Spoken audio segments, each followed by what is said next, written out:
YouTube каналды монетизацияға дайындау жолдары. Қалай дайындаймыз монетизацияға? Сәлем достар, бұл Мәке блог. Көп адамның мақсаты YouTube арқылы ақша табу.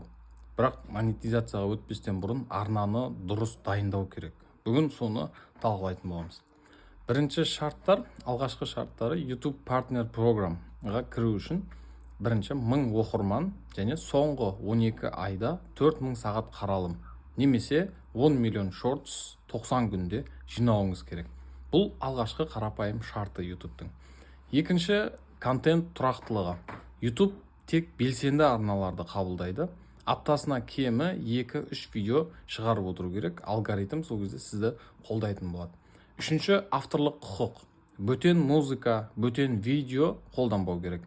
Тек өз контентіңізді жариялау маңызды. Төртінші, арна дизайны мен имидж.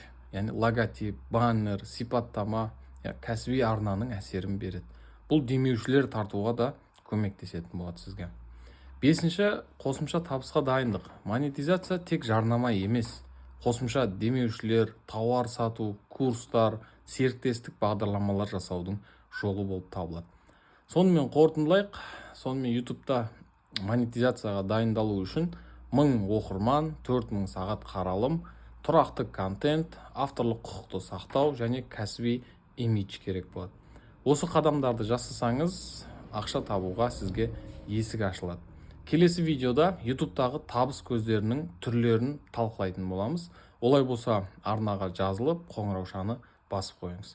Келесі сабақта кездескенше.